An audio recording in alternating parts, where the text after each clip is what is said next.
Efésios capítulo 4, do versículo 1 ao 16. Como prisioneiro no Senhor, rogo-lhes que vivam de maneira digna da vocação que receberam.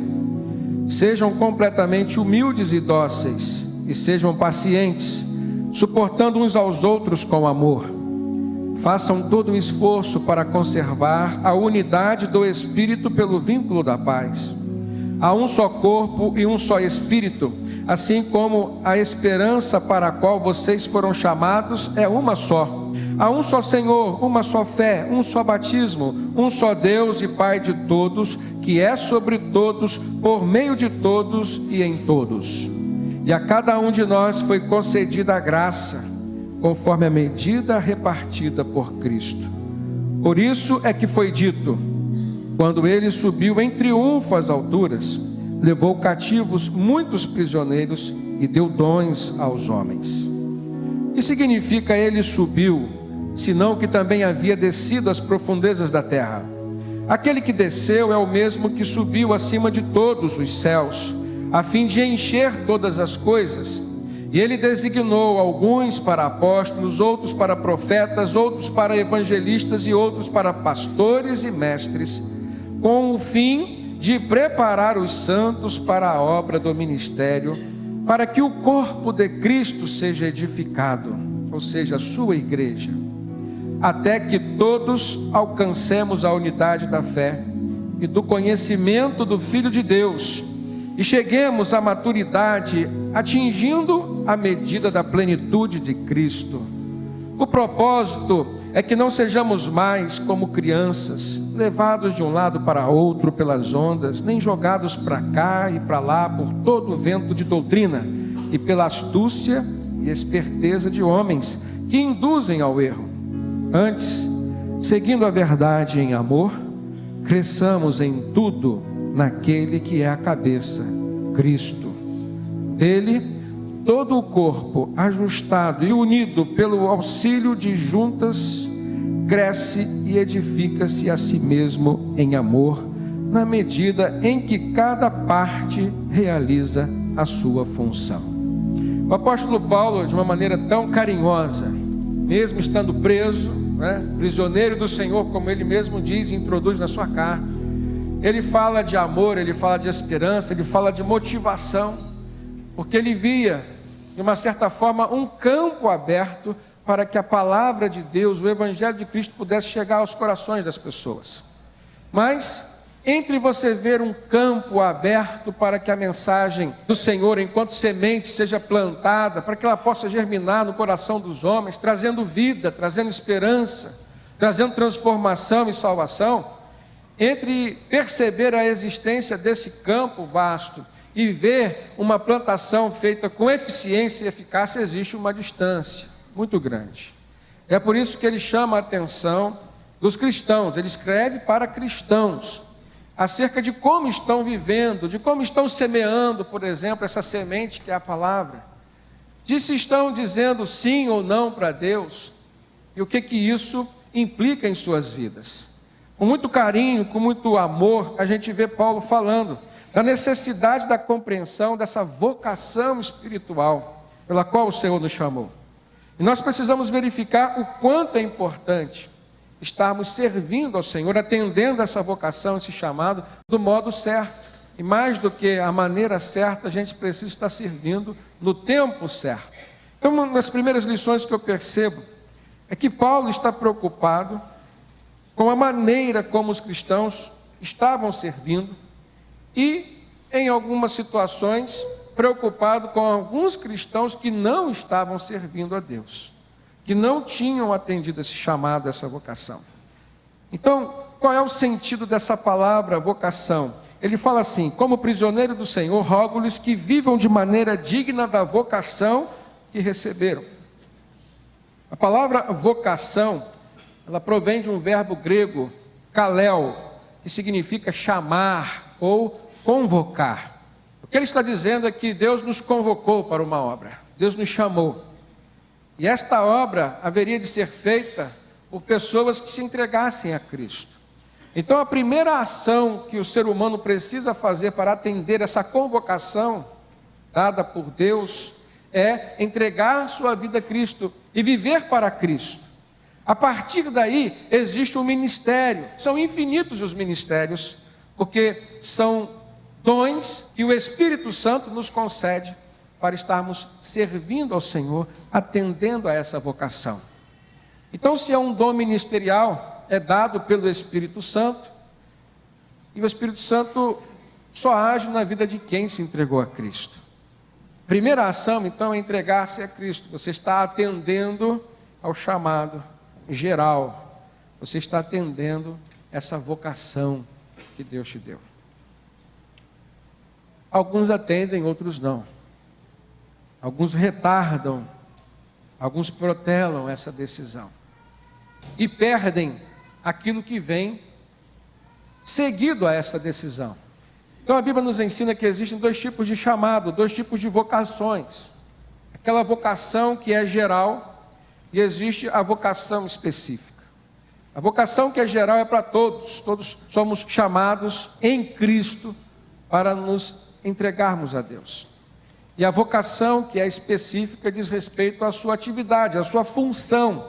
Aquilo que o apóstolo Paulo fala aqui no último versículo que nós lemos. Dele, todo o corpo, ajustado e unido pelo auxílio de todas as juntas, cresce e edifica-se a si mesmo em amor, na medida em que cada parte realiza a sua função. Cada pessoa que pertence a este corpo, e quando a Bíblia fala de corpo de Cristo, se refere à igreja, a nós, as pessoas que estão aqui.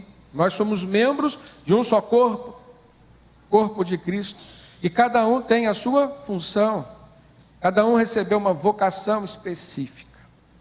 Mas nós podemos ver na Bíblia o exemplo dessa vocação geral, aquela que é para todos. Ela nasce no Antigo Testamento, irmãos.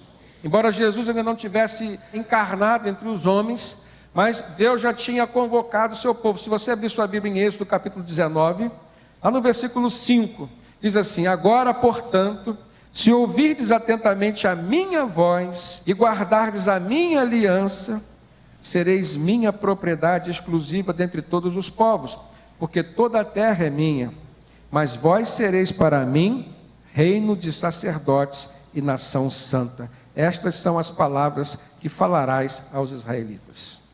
Mais adiante a gente vai ver no Novo Testamento o apóstolo Pedro evocando esse texto, falando sobre esse chamado para sermos um sacerdócio santo, exclusivo do Senhor.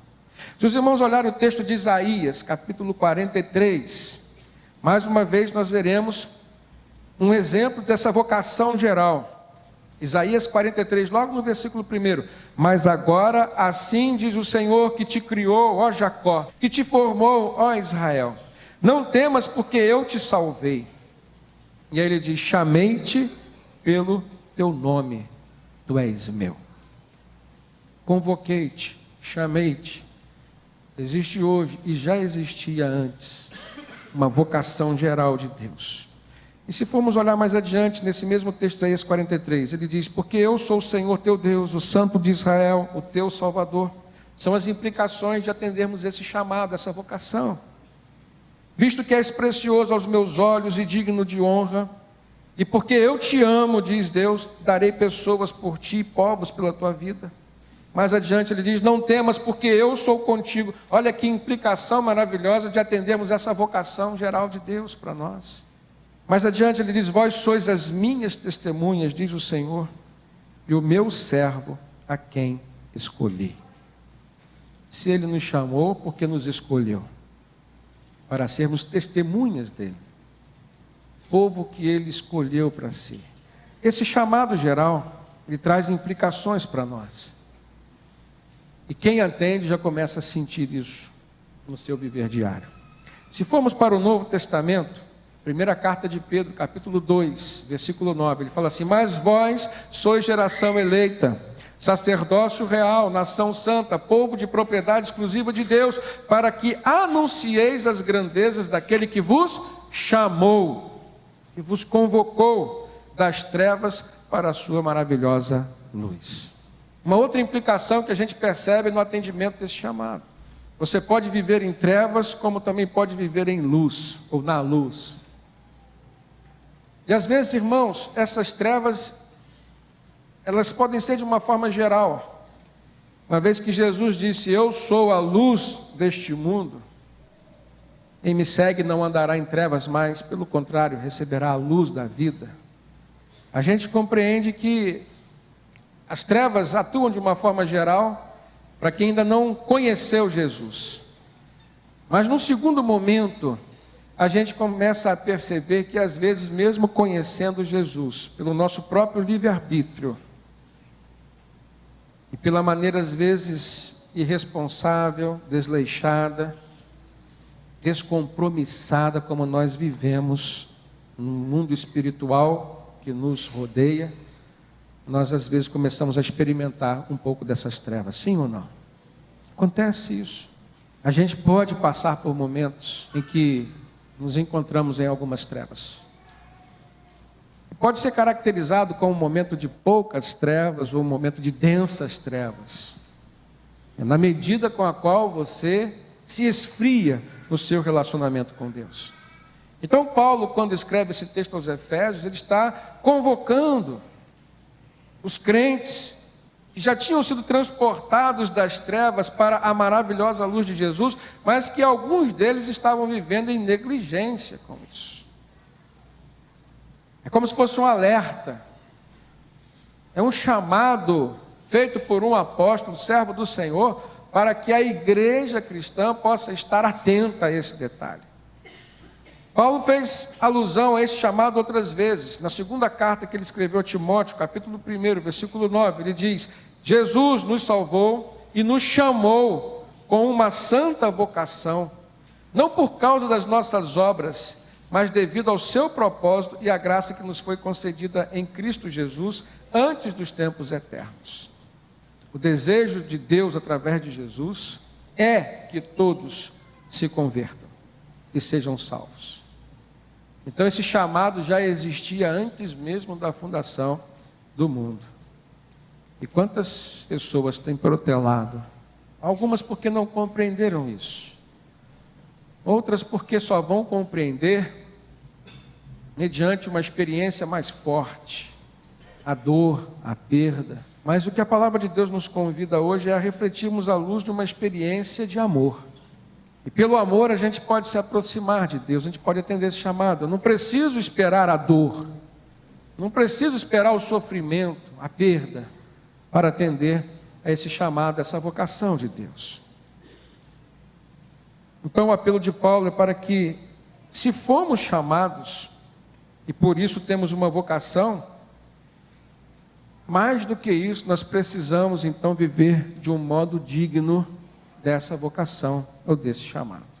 A palavra digno, ela tem por significado ser merecedor, viver em conformidade com alguma coisa, ou do modo adequado. E se Paulo está dizendo que vocês vivam de uma maneira digna da vocação que receberam, o que ele está mostrando a nós hoje é que naquele tempo alguns cristãos, e a história se repete até os dias de hoje, não estavam vivendo dessa forma, em conformidade com Cristo, com os padrões de Cristo, de uma maneira coerente com a vontade do Senhor, de uma forma apropriada com o nome de cristão.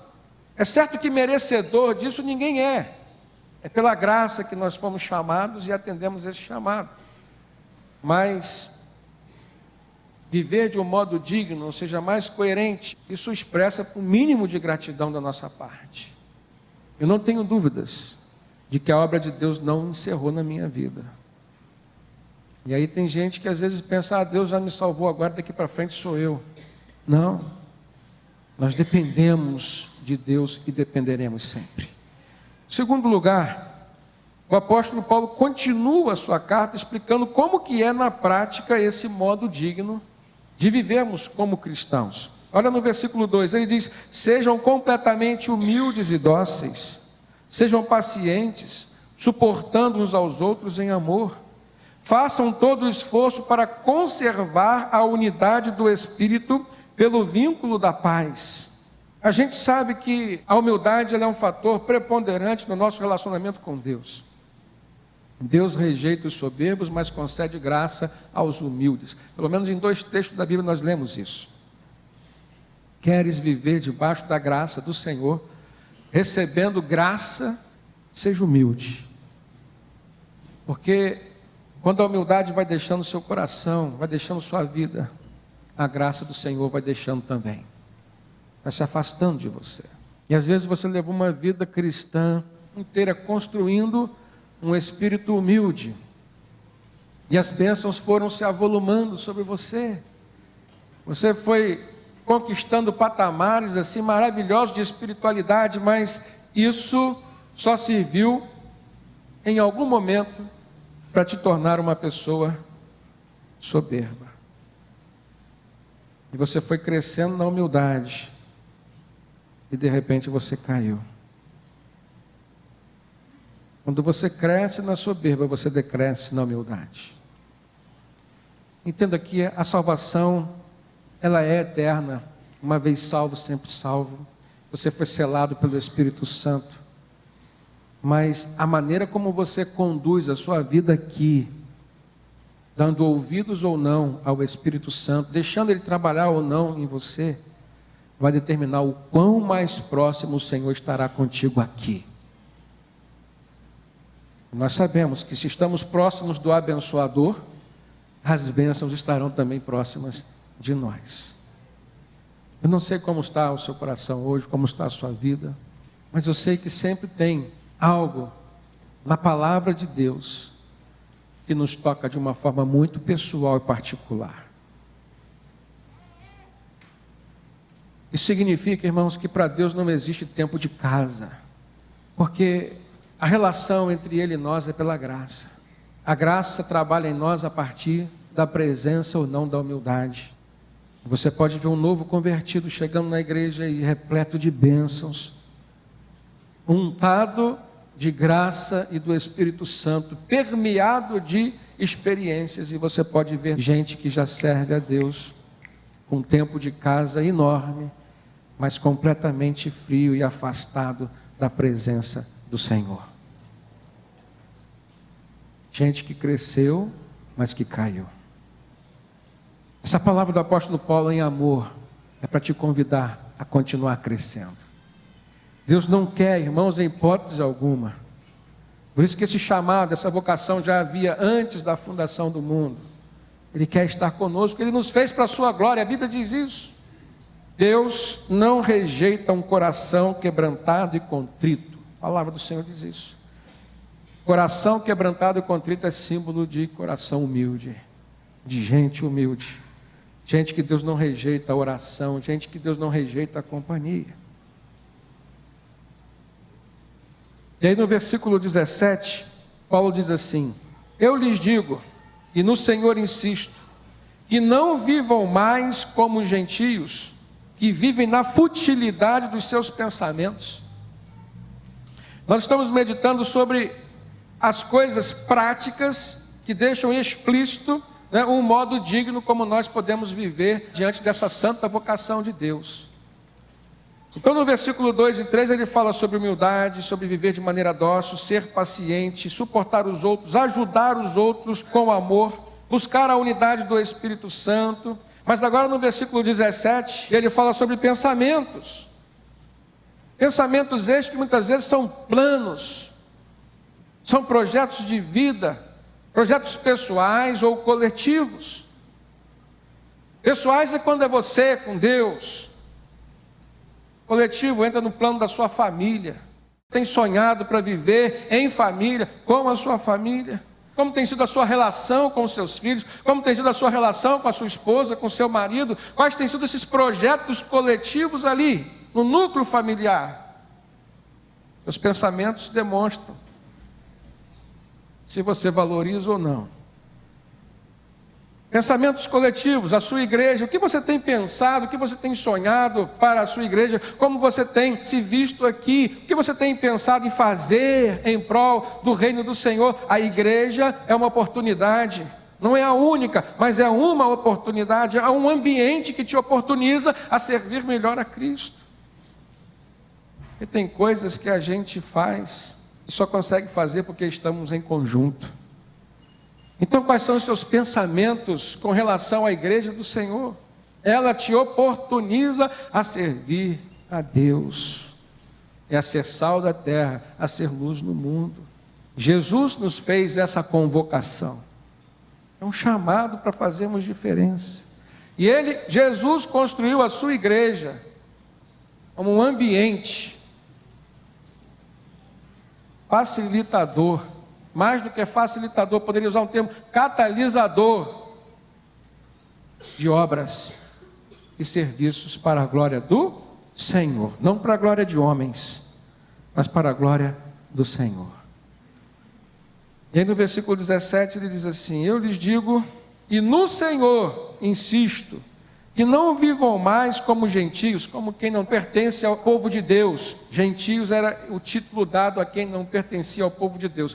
E antes, lá no tempo, era quem não era de Israel, quem não era judeu. Hoje é quem não pertence a Cristo, quem não é a igreja do Senhor. Não vivam mais como gentios que vivem na futilidade dos seus pensamentos. Você, melhor do que ninguém, pode avaliar o quanto seus pensamentos têm sido fúteis, se envolvendo com coisas inúteis, que só vão elevar a sua vaidade, que só vão te tornar talvez pessoas mais soberbas e que só vão te afastar do Senhor. Versículo 18: eles estão obscurecidos no entendimento e separados da vida de Deus por causa da ignorância em que estão, devido ao endurecimento dos seus corações. Versículo 19: tendo perdido toda a sensibilidade, eles se entregaram à depravação, cometendo com avidez toda espécie de impureza. Se nós fizermos o caminho reverso desse texto, a gente vai começar falando de toda espécie de impureza que é cometida com avidez, de gente que se entregou à depravação, porque perdeu toda a sensibilidade, alguns porque tinham corações endurecidos, outros porque eram ignorantes, mas separados eles estavam da vida com Deus, e portanto seus pensamentos não expressavam a presença do Espírito Santo nas suas vidas. Esse é o propósito maior dessa chamada que o apóstolo Paulo faz para os cristãos. Cuidado, para que vocês não se tornem assim. Versículo 25, Efésios 4. Portanto, cada um de vocês deve abandonar a mentira e falar a verdade ao seu próximo, pois todos somos membros de um mesmo corpo. Quando vocês ficarem irados, não pequem. Apaziguem a sua ira antes que o sol se ponha, e não deem lugar ao diabo. Tem tanta gente, irmão, tomando decisão importante nos momentos da ira, das tensões. Se a palavra está dizendo, olha, não fiquem irados, apaziguem a sua ira antes que o sol se ponha, ou seja, não deixe para amanhã a reconciliação, e também não tomem uma decisão no momento da tensão. Não vai estar movido pelo Espírito Santo, você vai estar movido pela carne. Conserte logo isso. Abandone a mentira e fale a verdade. Ou seja, não fique quieto. Pastor Martin Luther King Jr., um ícone. Pouca gente sabe que ele era pastor batista nos Estados Unidos, mas praticamente todos sabem que ele foi um homem que teve uma ação forte, decisiva na luta contra o racismo nos Estados Unidos. Muita gente fala de Martin Luther King sem saber da sua fé. Ele falou uma frase que ecoa muitas vezes no meu coração e que tem a ver com essa palavra do apóstolo Paulo. O que me assusta não é o grito dos maus, mas o silêncio dos bons. Paulo está dizendo, deixe de falar mentira, mas fale a verdade, não fique quieto. Eu vejo assim de uma forma tremenda como Deus opera através da boca do crente. Jesus falou que a boca fala aquilo que o coração está cheio. Seu coração está cheio de quê, meu irmão? Dos pensamentos fúteis? Ou está cheio da verdade que liberta? Porque quando você abrir sua boca, você vai influenciar os outros. E se o seu coração estiver cheio daquilo que é de Deus, de coisas boas, você vai influenciar positivamente, você vai abençoar. Não se cale quando o seu coração está cheio daquilo que é de Deus, daquilo que é bom. Deus chamava profetas, gente que arriscava a sua própria vida para falar em nome dele aquilo que ele mandava como mensagem. Imagine se o profeta ficasse quieto, toda a nação estaria privada da palavra de Deus. Nós temos vivido dias, irmãos, que tem nos levado a refletir sobre isso. Muitas bocas têm se levantado para gritar aquilo que não é de Deus na nossa nação. E a boca de quem é crente, de quem é cristão, tem ficado calada, irmãos. A gente precisa ser porta-voz dessa palavra, porque essa palavra liberta. E Deus tem te chamado para abrir sua boca e proferir palavras de bênçãos. Pregar a verdade. Jesus falou: e conhecereis a verdade, e a verdade vos libertará. Seu filho está enredando por um caminho de pecados, fale e não se cale. Palavra que Deus mandou para Esther no seu tempo, em que ela era a boca que Deus queria usar para abençoar o seu povo. Se ela se calasse, ou o seu povo ficaria sem a bênção, ou Deus escolheria uma outra pessoa. Quando você se cala, Deus vai levantar outra pessoa. Mas às vezes a gente se cala diante de problemas que são de nossa responsabilidade. E aí nós escolhemos o fruto do nosso silêncio. Fale para o seu esposo, fale para a sua esposa quem é Jesus, o que Ele fez para você. Fale para os seus filhos, fale no seu trabalho. Seja a tua vida uma Bíblia aberta, para que os outros possam ler. Cuidado com aquilo que você se envolve. Cuidado com os ambientes em que você tem frequentado, porque os ambientes, eles influenciam as pessoas. Tenha a plena certeza de que Deus estará contigo aonde você tem pensado estar. Quero finalizar essa palavra mostrando que o apóstolo Paulo, ainda sobre esse assunto da vocação, ele nos mostra que a vocação é nossa, é para nós, mas o protagonista principal é Deus. Nós somos secundários nesta causa. E ele diz isso no versículo 6, leia comigo. Um só Deus e Pai de todos, que é sobre todos, por meio de todos e em todos. Primeiramente, Deus Pai de todos os cristãos. Deus não é Pai de todas as pessoas. Se você ler o Evangelho de João, ele vai dizer: Jesus veio para os que eram seus, mas os seus não receberam, mas a todos quanto receberam, deu-lhes o poder de se tornarem filhos de Deus. Todos somos criaturas, mas alguns são filhos. Os que em Cristo Jesus se tornaram filhos. Então tem Deus como Pai, Deus protagonizando o papel principal. Deus é sobre todos. Deus é por meio de todos, significa Ele pensa, Ele age, Ele se personifica em nós, os cristãos. Daí a palavra cristão significar pequenos Cristo. Cristo está em mim, Cristo está em ti. Através da nossa vida, Cristo se faz conhecido também. Ele diz: Deus é em todos os cristãos, ou seja, Ele age em todos. Se você ler Romanos 11:36, você vai ver: pois dele, por ele, para ele são todas as coisas, glória pois a ele eternamente, amém. Glória pois a quem? A Deus, não ao homem, o homem é secundário, está em segundo plano. Colossenses 3:11 diz: mas Cristo é tudo e está em todos, amém, irmãos? Eu preciso caminhar nessa perspectiva. Cristo em mim é a esperança da glória. A glória de Deus se manifestando, não só em mim, mas no ambiente onde eu estiver, na minha família, na minha igreja, no meu trabalho. Cristo em mim É a única esperança que eu tenho de ver a manifestação da glória de Deus na minha nação. Amém, irmãos? Por último, eu vejo Paulo explicando algumas vocações específicas. E o chamado específico diz respeito à função de cada um. Ele diz no versículo 11: ele designou alguns para apóstolos, outros para profetas, outros para evangelistas, outros para pastores e mestres, e em outros textos vemos tantas outras funções.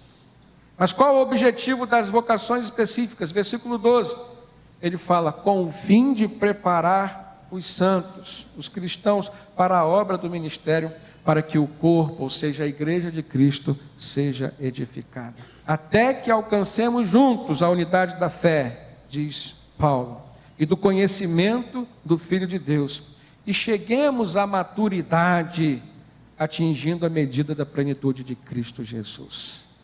Você tem se considerado um cristão maduro? A gente cobra a maturidade dos nossos filhos, dos adolescentes, dos jovens, mas a gente se esquece que Deus, como Pai, espera o mínimo de maturidade espiritual da nossa parte. Que a gente possa crescer nessa direção, irmãos, em amor, que a gente possa compreender esse chamado de Deus em Cristo Jesus. Que o Senhor nos abençoe. Amém.